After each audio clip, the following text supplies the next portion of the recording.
నమస్కారం రైతు సోదరులకు శుభోదయం. నేలతల్లి కార్యక్రమానికి స్వాగతం. రసాయనాలకు స్వస్తి చెప్పి స్వశక్తితో సాగుబాటలో వెన్ను చూపకుండా క్రమంగా ప్రకృతి వ్యవసాయంలో లాభాలను అందుకుంటూ తోటి రైతులకు ఆదర్శంగా నిలుస్తోన్న రైతుల విజయగాథలపై ఇవాల్టి నేలతల్లి ప్రత్యేక కార్యక్రమం. మనిషి జీవనం మారుతోంది. రసాయన ఆహారం మానవ జీవితాన్ని అయోమయంలో పడేస్తోంది. అందుకే అంతా ఇప్పుడు ఆర్గానిక్ ఉత్పత్తుల వైపు మొగ్గు చూపిస్తున్నారు.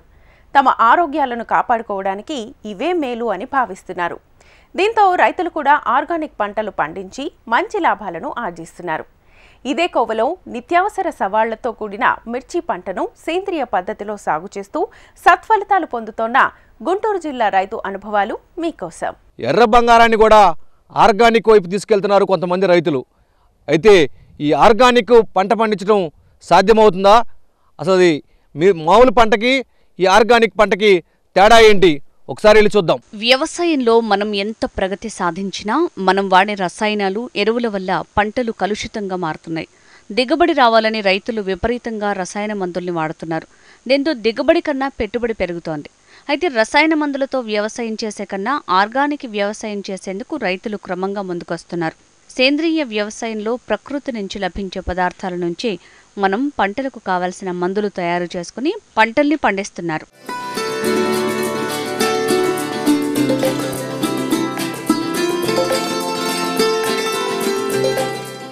ఈ మధ్య ఎక్కువగా ఈ ఆర్గానిక్ అనే పదం వాడుకలోకి వచ్చేసింది. పట్టణాల్లో ప్రజలు ఎక్కువగా ఆర్గానిక్ ఉత్పత్తులనే ఇష్టపడుతున్నారు. దీంతో రైతులు సైతం సేంద్రియ వ్యవసాయం చేద్దాం, ఆరోగ్యాన్ని కాపాడుకుందాం అంటూ ముందుకొస్తున్నారు. గుంటూరు జిల్లా వట్టిచెరుకూరు మండలం ముట్లూరు గ్రామంలో శశికాంత్ అనే రైతు ఆర్గానిక్ పద్ధతిలో మిర్చి పంట పండిస్తున్నారు. గత 8 ఏళ్లుగా వ్యవసాయం చేస్తూ మంచి లాభాలు ఆర్జిస్తున్నారు.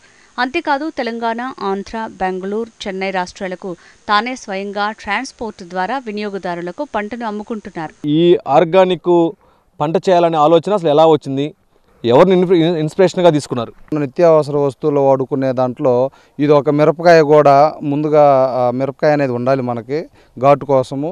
మరి అదేవిధంగా కారం కోసం డైరెక్ట్గా రైతు పండించిన కాయని తీసుకొని తొడాలు తీసుకొని కారం ఆడించుకుంటున్నారు. అంటే కెమికల్ దాని మీద పూర్తిగా ఉంటుంది. ఈ కెమికల్ రహితంగా మనం ఎలా ఉండాలా, ఎలా జీవించాలి అంటే ఒక ఆర్గానిక్ తోటే సాధ్యమని నేను గ్రహించి ఈ ఆర్గానిక్ని ఎలా పండించాలి ఏంది అని చెప్పి మా పూర్వీకులని, మా పెద్దవాళ్ళని అన్ని సలహాలు అన్నీ తీసుకుంటే నేను అలా ప్రారంభించడం జరిగింది. ప్రారంభించి నేను 8 సంవత్సరాల నుంచి ఈ ఆర్గానిక్ పద్ధతిలో చేస్తున్నాను.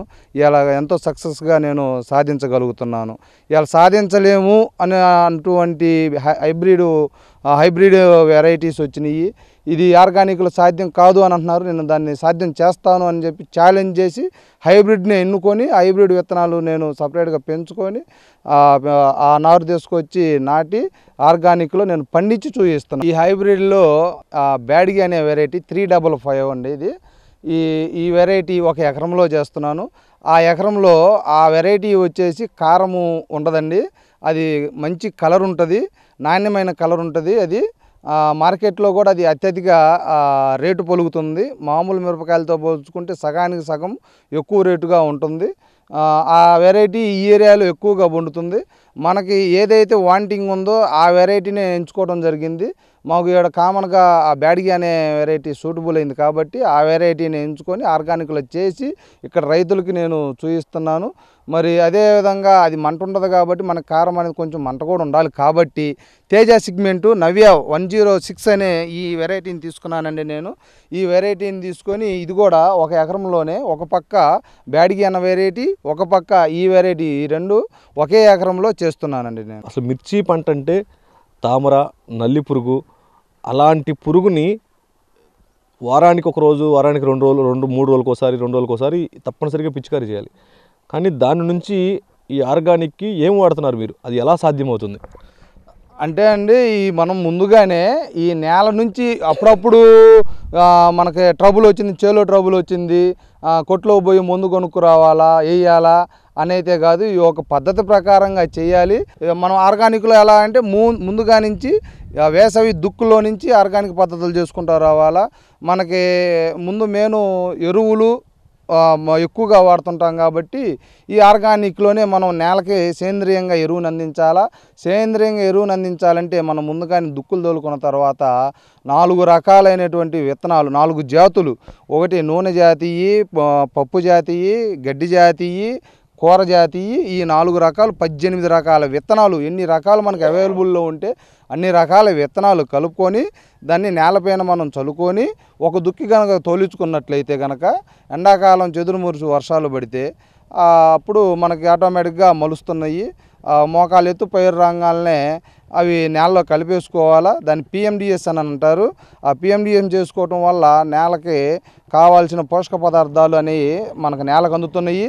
దానివల్ల ఎరువులు యూరియాలు డిఏపీలు వేసేటువంటి బాధ తప్పిపోతుంది మనకి. అలా చేసుకోవాలా. మరి ఈ మిరపనార అనేది మనం పూర్తిగా వేరే చోట పెంచుకోవాలి. అదే చేలో పెంచుకోవాలి అని అంటే కనుక విత్తనాలు ఎక్కువ పడుతున్నాయి. మనం తీసుకునేది హైబ్రిడ్ సీడు, గ్రాముల లెక్క కొంటాం కాబట్టి ప్రతి విత్తనం మనకి వ్యాలిటీ కాబట్టి దాన్ని ఏం చేస్తున్నామంటే నెట్టుల్లో, షేడ్ నెట్టుల్లో పెంచితే ఏంటంటే పురుగు దోమ అనేది అటాక్ కాకుండా ఉంటుంది. మేము సపరేట్గా నర్సరీల్లో ఇచ్చి జాగ్రత్తగా పెంచిస్తాము. వాళ్ళు ఏంటంటే మందులు వాడకుండా ఆ షేడ్ నెట్లు వేసి పెంచుతారు. ఒకవేళ ఏదైనా మందులు వేయాలి, పిచికారి చేయాలి అంటే కనుక మేము ఆ మందులు వేయకుండా మా దగ్గర ఉన్నటువంటి కషాయాలు ఇచ్చి ఆ కషాయాల ద్వారా స్ప్రే చేయించి తీసుకొచ్చి, అంటే 30 నుంచి 40 రోజులు 50 రోజులు గల వయసు గల నారు తీసుకొచ్చి మేము దాన్ని బీజామృతం అని మేము సపరేట్గా తయారు చేసుకొని ఆ బీజామృతంలో వేర్లు మునిగే విధంగా ముంచి నాటుకుంటాం అన్నమాట. మరి పోతే మనం నాటుకునే విధానంలో కూడా చేను మొక్కకి వచ్చేసి 15 అంగుళాలు, సాలుకి 30 అంగుళాలు పెట్టి అచ్చుదోలిస్తాం ముందుగానే. ఆఖరి దుక్కులు అయిపోయిన తర్వాత నాటిస్తాము. ఎందుకంటే వెంటిలేషన్ అనేది చాలా మిరప మొక్కకి అవసరము. గాలి వెలుతురు కోసం సాళ్ళు అనేది స్టడీగా ఉండాలా. మరి అదేవిధంగా ఈ నారుని మేము ముంచుకొని నాటుకోవటం వల్ల కొన్ని రకాల తెగుళ్ళు అనేవి మనకి ఇత్తనం పరంగా ఉన్నా కానీ, లేకపోతే అంతకుముందు నేలలో ఏదన్నా వైరస్లు కానీ ఏమైనా ఉన్నా కానీ వేరు ఎప్పుడైతే ఈ బీజామృతంలో ముంచి నాటుకుంటామో అలాంటివన్నీ దూరం అయిపోతాయి అన్నమాట. మరి అదేవిధంగా పురుగు కూడా తొందరగా రాదన్నమాట. మరి అదేవిధంగా మొక్క నాటిన కాడి నుంచి మొక్క నాటిన వారం రోజులకి జీవామృతం అని మేము ఇక్కడే తయారు చేసుకొని స్ప్రే చేసుకోవటం వల్ల మొక్కకు కావాల్సిన పోషక పదార్థాలు మరి మొక్కకు అందుతున్నాయి. అదేవిధంగా జీవామృతాన్ని నీళ్ళమ్మట పారిస్తాము.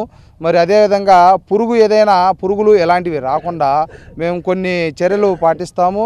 అదేవిధంగా ఎల్లో ప్లేట్లు, బ్లూ స్టిక్కర్లు, వైట్ స్టిక్కర్లు, ఈ స్టిక్కర్లు తీసుకొచ్చి మొక్కకి సాలల్లో కర్రలు గుచ్చేసి వాటికి కడుతున్నాము. వాటికి కడటం వల్ల తెల్లదోమ కానీ, నల్లదోమ కానీ, తామర పురుగు కానీ ఆ కలర్కి అట్రాక్ట్ అయ్యి నల్లి కానీ ఏవైనా అట్రాక్ట్ అయిపోయి వాటి కత్తుక్కుంటాయి. మరి అదేవిధంగా బోర్డర్ క్రాప్ అని వేస్తున్నాము. బోర్డర్ క్రాప్ వేయటం వల్ల, బోర్డర్ క్రాప్ అంటే ఏం లేదు, తెల్లజొన్న లేదా మొక్కజొన్న, మరి గడ్డి రకాలు మనకు పశువులు ఉంటాయి కాబట్టి వాటికి అవసరమైన ఇంగ్లీష్ గడ్డి అని చెప్పేసి దగ్గర 6 అడుగులు పెరుగుతుంది. అలా కూడా కొంత అనేది మనం కీటకాలు అనేవి రాకుండా చూసుకుంటున్నాము. అదేవిధంగా పెరమాన్ బుట్టలు, ఈ పెరమాన్ బుట్టల వల్ల లింగాకర్షణ బుట్టలు అంటున్నారు. ఈ బుట్టల వల్ల రెక్కల పురుగు నేరుగా వచ్చి ఆ బుట్టల్లో పడిపోతుంది. అది పురుగు రాకుండా సరిపోతుంది. మరి అదేవిధంగా మేము ఈ కషాయాలు స్ప్రే చేయడానికి కానీ, మరి ఇంకా రకరకాల పనులు చేసుకోవటానికి కానీ, చేలో తిరగటానికి మరి చూసుకోవడానికి పాయలు తీస్తున్నాం కదా. 6 సాళ్ళకి ఒక పాయ తీసుకుంటాము. ఆ సాలల్లో బంతి మొక్కలు నాటుతున్నాము. 20 అడుగులకి ఒక బంతి మొక్క. మరి అదేవిధంగా టమాటా నాటాను. ఈ వాసనకి, ఈ స్మెల్కి ఏంటంటే ఈ పురుగు అనేది రాకుండా ఉంటుంది. హరిత విప్లవం అనంతరం దేశంలో పంటల ఉత్పాదకత పెరిగింది. హై ఈల్డింగ్ వెరైటీ వంగడాలు, ఫెర్టిలైజర్స్ వాడకం ఎక్కువైంది.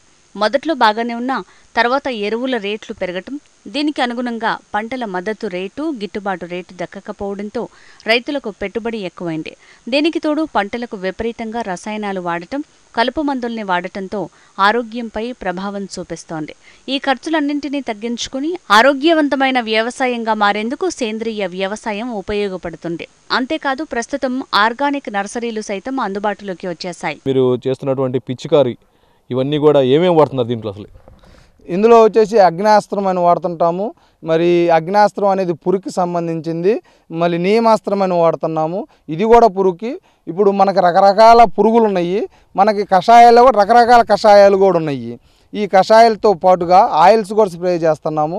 మరి వేప నూనె, గానుగ నూనె, వెప్ప నూనె, ఆముదము, మరి నూగుల నూనె, మరి ఇలాంటివి రకరకాలవి, మరి కొబ్బరి నూనె, వేరుశనగ నూనె, కాటన్ ఆయిల్, పత్తి గింజల నుంచి చూసిన నూనె, ఇలాంటి భూమిలో ఇవ్వాల్సినవి భూమిలోకి ఇస్తున్నాము. మరి పెస్ట్గా వాడాల్సినవన్నీ ఇగా వాడుతున్నాము అన్నమాట. మేము కీటకాలు మన ఆకు లీఫ్ మీద గుడ్లు పెడుతున్నాయి. ఆ గుడ్డుని మురిగింపజేయాలి అంటే కనుక వేప నూనె కనుక స్ప్రే చేసుకుంటే అసలు పురుగుకి మూల ఆధారమైన గుడ్డు, ఈ గుడ్డు కానీ లార్వా కానీ మురిగిపోతుంది. అలా కంట్రోల్ చేసుకోవచ్చు. అదేవిధంగా మరి నేలలో బలానికి వచ్చేదలికి యూరియాలు, డిఏపీలు వాడుతున్నారు. అలా కాకుండా మనము రైస్ నుంచి తీసిన ఆయిల్, రైస్ ఆయిల్, మరి కాటన్ ఆయిల్, ఇలాంటివి 5 లీటర్లు, ఈ 5 లీటర్లు నీళ్ళలో డైరెక్ట్గా కరగవు కాబట్టి కోడిగుడ్లు లీటర్కి 12 కోడిగుడ్లు చొప్పున తీసుకొని మిక్సీ చేసుకొని ఆ జ్యూస్ని ఈ 1 లీటర్ దాంట్లో కలుపుకొని రైస్ ఆయిల్ కానీ కాటన్ ఆయిల్ కానీ ఈ రెండిట్లు ఏదైతేనేమి 5 లీటర్లు నీళ్లు, చేనికి నీళ్ళు వదులుతాం కదా, ఆ నీళ్ళల్లో కొంచెం కొంచెంగా పారించుకుంటే కనుక ఆ నీళ్ళల్లో కరిగిపోయి తెల్లగా పాలల్లే వస్తాయి. అది మొక్క గ్రహించి మనకి యూరియాలు, డిఏపీలతో పని లేకుండా ఇదిగో ఈ హైట్ వచ్చిందండి. ఇది దగ్గరగా 5.5 ఫీట్ ఉందండి ఈ తోట. ఈ 5.5 ఫీట్ రావడానికి ఎరువులు ఏమీ లేకుండానే ఈ ఆయిల్స్ తోటి ఈ నేల ఇలా వచ్చింది. మిర్చి పంట అనగానే గుర్తొచ్చేది తామర పురుగు. ఇటీవలి కాలంలో ఈ పురుగు ఉధృతి రైతులకు పెను సవాలుగా మారింది. రసాయనాలకు దీటుగా సేంద్రియ పద్ధతిలో ఎలా ఎదుర్కోవాలి, ఏ మెలకువలు పాటిస్తే పంటను కాపాడుకోవచ్చు, ఇప్పుడు తెలుసుకుందాం.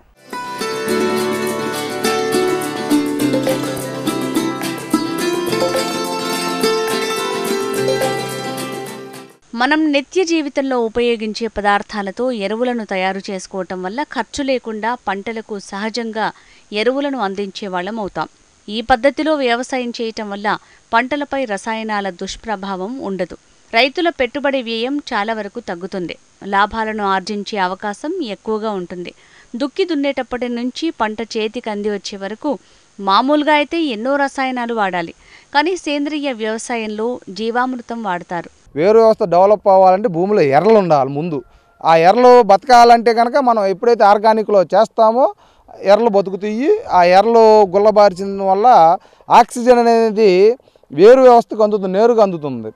ఆ నేరుగా అందటం వల్ల మొక్క అనేది పోషక పదార్థాలు బాగా తీసుకొని బాగా ఏపుగా పెరిగి కాయలు కాయటానికి ఆస్కారం ఉంది. మరి అదేవిధంగా పోయిన సంవత్సరం ఈ సంవత్సరం నల్లి బాగా అటాక్ అయ్యింది.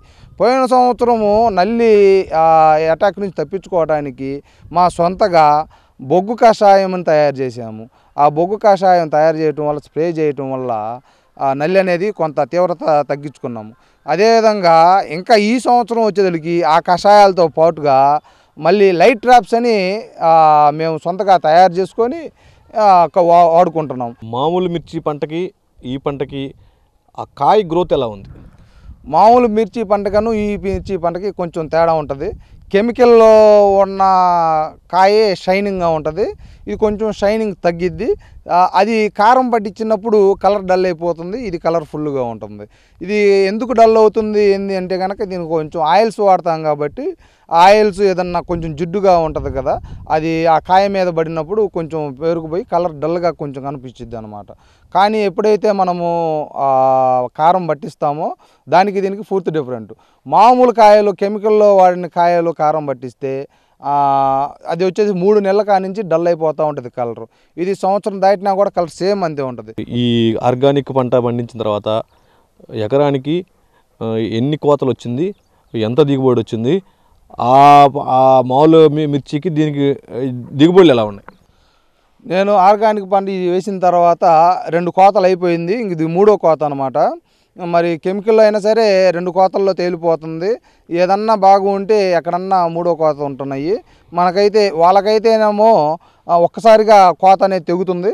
మనకేంటంటే స్టెప్ బై స్టెప్, మన 3వ కోత అయినా కానీ 2వ కోతకు ఉన్నట్టు కాయలు ఉన్నాయి అన్నమాట. వాళ్ళకైతే ఏం లేవు. వాళ్ళకి రెండో కోతలోనే అయిపోయినాయి. మన మూడో కోత అనమాట. ఇప్పుడు ఈ మూడో కోతకు కూడా కాయలు మనకు బాగున్నాయి. అయితే ఆ పంట పండించే వాళ్ళకి క్వింటాల్కి ఎంతమంది కూలీలు పడతారు, మీకు ఎంతమంది పడుతున్నారు? ఇద్దరికి సేమ్ టు సేమే పడుతున్నారు కూలీల్లో మడికి ఇద్దరికి సేమ్ ఒకటే. కూలీల్లో తేడా ఏం లేదు. కూలీల్లో కానీ పెట్టుబడిలో కానీ తేడా ఏం లేదు. వాళ్ళకు వచ్చేదానికి ఆ పెట్టుబడి ఓన్లీ కెమికల్ చూసుకుంటే వాళ్ళకి ₹1,00,000 పైన అవుతుంది ఖర్చు. మనకేంది ₹20,000 అయిపోతుంది. ఎందుకంటే ఆ 20,000 ఎందుకు అవుతున్నాయి అంటే కొన్ని రకాల ఆయిల్స్ మరి కొనుక్కునే ఉన్నాయి కాబట్టి అందుకని తక్కువ ఖర్చులో అయిపోతుంది అన్నమాట. క్వింటాల్కి అది ఎంత ధర, అది ఎంత దిగుబడి వస్తుంది, ఆర్గానిక్ ఎంత దిగుబడి వస్తుంది, మార్కెట్ కూడా ఎలా ఉంది? మరి ప్రజెంట్ మా ఏరియాలో అయితే కెమికల్ వాళ్ళకి వచ్చేదానికి దగ్గరగా 20 క్వింటాలు, 15 నుంచి 20 క్వింటాలు వస్తుంది. మనకైతే 10 నుంచి 15 క్వింటాలు వస్తుంది. ఒక 5 క్వింటాలు తగ్గుతుంది మనకి. తగ్గినప్పటికీ వాళ్ళు వచ్చేదానికి క్వింటా వచ్చేదానికి 30 నుంచి 35,000 మధ్యలో అమ్ముకున్నారు. నేను వచ్చేసి క్వింటా వచ్చేదానికి 50,000 చొప్పున అమ్ముకున్నాను.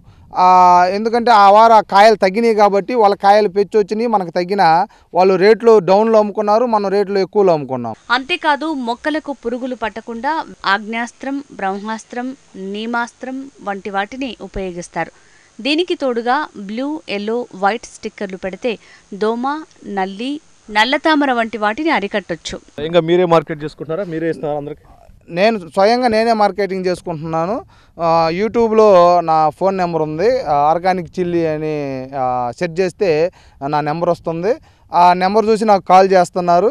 కాల్ చేస్తే వాళ్ళకి ఎన్ని కేజీలు కావాలి అని అడుగుతుంటే ఇప్పటి వరకు ఎవరెవరికి ఏ రాష్ట్రాలకు పంపించారు? ఓన్లీ లోకల్గా ఇచ్చారు? ఎవరెవరికి ఇచ్చారు? తమిళనాడు వెళ్తుంది, బెంగళూరు వెళ్తుంది, హైదరాబాద్, తెలంగాణ వెళ్తున్నాయి, మన లోకల్ ఆంధ్రప్రదేశ్ మొత్తం వెళ్తున్నాయి కాయలు. మిగతా మిర్చి పంట పండించే రైతులకి మీరు ఏం చెప్పబోతున్నారు? ఆర్గానిక్ వైపు కూడా వాళ్ళని కూడా రమ్మని ఏమైనా చెప్పబోతున్నారా? తప్పకుండా చదువుతానండి నేను.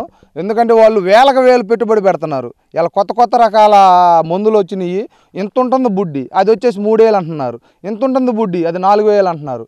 ఏది ఖరీదు కలది, ఏది కొత్తగా వస్తే అది బాగా పనిచేస్తుందని చెప్పి విచ్చలవిడిగా స్ప్రే చేస్తున్నారు. విచ్చలవిడిగా స్ప్రే చేయటం వల్ల అవి పండిద్దా పండదో తెలియదు, నష్టాలు. ఇదేముంది, మన సొంతగా తయారు ఒక్క ఆవు ఉంటే చాలు. ఒక్క ఆవు వల్ల 10 ఎకరాల భూమి సాగు చేయొచ్చు. మొత్తానికి దిగుబడి తక్కువ అయిన ఆర్గానిక్ వ్యవసాయం లాభాలతో కూడిన వ్యవసాయంగా మారింది. మామూలు మిర్చి పంటకు లక్షల రూపాయలు పెట్టుబడి పెట్టాలి.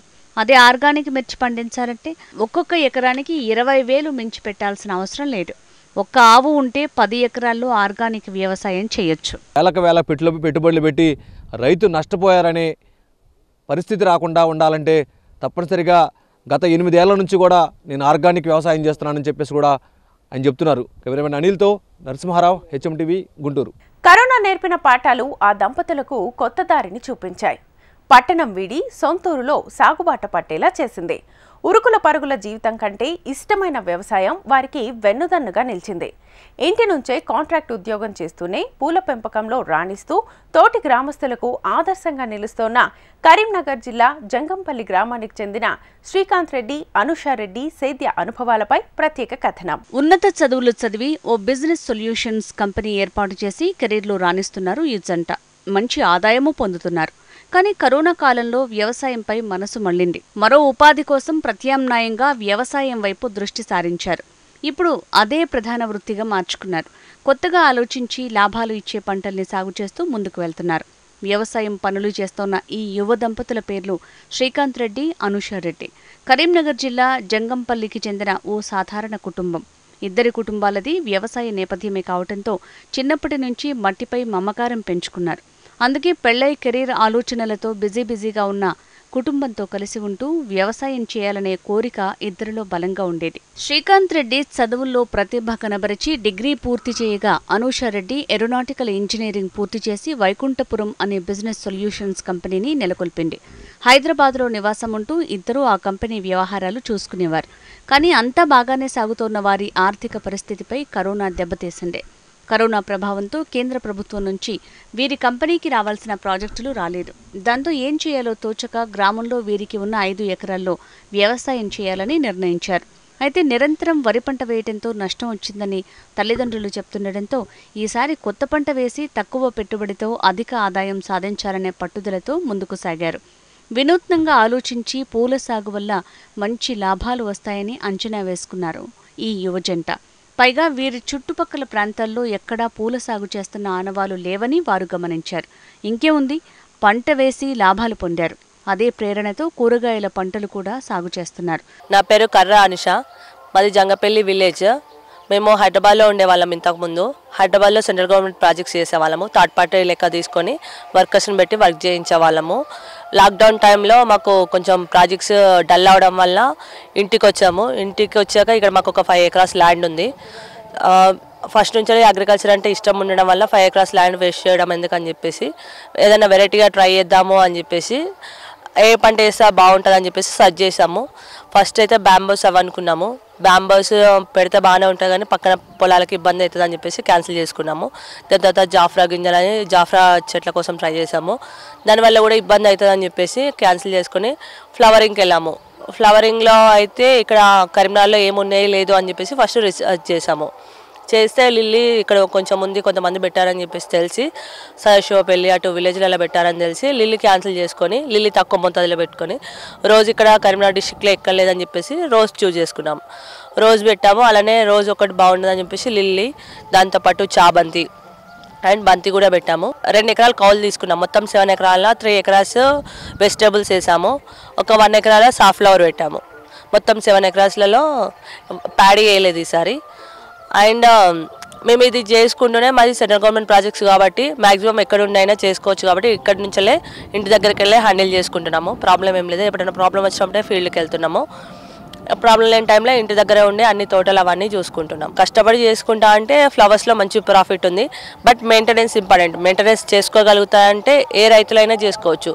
తక్కువ ల్యాండ్ నుండి ఎక్కువ ఇన్కమ్ కావాలనుకున్న రైతులకు మాత్రం మంచి సజెషన్. ఏ ఫ్లవర్స్ అయినా ఫ్లవర్స్ పెడితే మంచిగా ఉంది. ప్రస్తుతం కుటుంబ సభ్యులతో కలిసి ఉండటమే కాక నచ్చిన పని చేస్తూ ఆనందంగా ఉన్నామని అనూషారెడ్డి చెప్తున్నారు. ఉన్న 5 ఎకరాలకు తోడు మరో 2 ఎకరాలు కౌలుకు తీసుకుని పూల తోటలు, కూరగాయలు సాగు చేస్తున్నారు. మేము మాకున్న 5 ఎకరాల్లో పూల తోటలు ప్లస్ కూరగాయలు, సాఫ్లవర్ ఇవన్నీ సాగు చేస్తున్నాం ప్రజెంట్. అండ్ నాతో పాటు మా వైఫ్ ఇద్దరం కలిసి ఈ వర్క్ అనేది సాగు చేస్తున్నాము. ప్రాజెక్ట్స్ చేస్తుండే వాళ్ళం. ప్రాజెక్ట్స్ ప్లస్ ట్రావెల్స్ ఉండే మాకు. అవి 2 రన్ చేసేవాళ్ళం. ప్రాజెక్ట్స్ వచ్చేసి సెంట్రల్ గవర్నమెంట్ తీసుకునే వాళ్ళం థర్డ్ పార్టీ లాగా. అండ్ అది మాకు ఏంటి అంటే పార్ట్ టైం వర్క్ లాగా. అంటే మినిమం ఆ ప్రాజెక్ట్స్ వచ్చినప్పుడు 3 months 4 months అనేది వర్క్ మాకు కంటిన్యూ ఉండేది. అది ఉన్నంతసేపు మొత్తం ఫీల్డ్లోనే వర్క్ ఉండేది. అండ్ అది ఇద్దరం మేనేజ్ చేసుకునే వాళ్ళం. ఇంటి దగ్గరనే ఉండేసి వర్క్ ఉన్నప్పుడు ఏదైనా ఇబ్బంది ఉన్నప్పుడు మాత్రమే ఫీల్డ్లోకి వెళ్ళి చేసేవాళ్ళం అనేది వర్క్. అండ్ మాకు కరోనా స్టార్టింగ్ అప్పటి నుంచి ప్రాజెక్ట్స్ అనేది పెండింగ్ పడ్డాయి. అండ్ అప్పటి నుంచి ఏం చేద్దామని చెప్పేసి ఇంటికి వచ్చాము. ఇంటి దగ్గర కొన్ని రోజులు టైం స్పెండ్ చేసి మళ్ళీ సిటీకి వెళ్ళేసి వర్క్ అనేది కంటిన్యూ చేసుకోవచ్చు అనే ఆలోచనతో మళ్ళీ ఇంటికి వచ్చామన్నట్టు.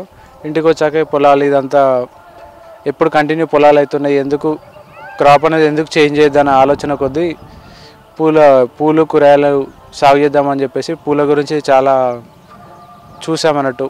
అండ్ మార్కెటింగ్ పరంగా అయినా మనకు మొక్కలు దొరకడం అండ్ దానికి సంబంధించిన టెక్నాలజీ అంటే ఏమేమి వాడడం, చెట్లకు ఎక్కడి నుంచి తెప్పించుకోవడం, దానికి కావాల్సిన మందులు, ఎరువులు, దాని గురించి మనకు సజెస్ట్ చేసే వాళ్ళు ఎవరు ఉన్నారు అనేది కనుక్కొని ఒక 3 months దాని గురించి తిరిగి ఆ తర్వాత మొక్క గులాబీ, లిల్లీ అండ్ చామంతి, బంతి అనేది ఫస్ట్ స్టార్ట్ చేసాము ఒక 2.5 acresలో. అండ్ ఇప్పటివరకు అయితే అది బాగానే ఉంది. 6 months నుంచి మన క్రాప్ అనేది స్టార్ట్ అయిపోయింది. 6 months నుంచి చాలా బాగుంది. అండ్ మనకు అది 6 months తర్వాత మా కూరగాయలు కూడా మొదలుపెట్టాము. ఇది సెట్ అయిపోయిందని చెప్పేసి కూరగాయలు స్టార్ట్ చేసుకున్నాము. అండ్ దానికి కూడా ఇన్కమ్ చాలా బాగానే ఉంది. కూరగాయలు పూలకే పరిమితం కాకుండా మరింత అధ్యయనం చేశారు. ఏ పూలకు డిమాండ్ ఉంటుందని, ఏ మేరకు పెట్టుబడి పెడితే మంచి ఆదాయం వస్తుందని శోధించారు. అలా డిమాండ్ ఉన్న కుసుమ పంట వేసి మంచి లాభాలు ఆర్జించామని అంటున్నారు ఈ యువజంట. ఈ రోజు ప్రసారమైన కార్యక్రమంతో పాటు సాగుదారులకు ఉపయోగపడే సేద్య సమాచారం, అభ్యుదయ రైతుల అనుభవాల కోసం HMTV అగ్రి యూట్యూబ్ ఛానల్ను సబ్స్క్రైబ్ చేసుకోండి. ఇది ఇవాల్టి నేల తల్లి కార్యక్రమం. నమస్తే.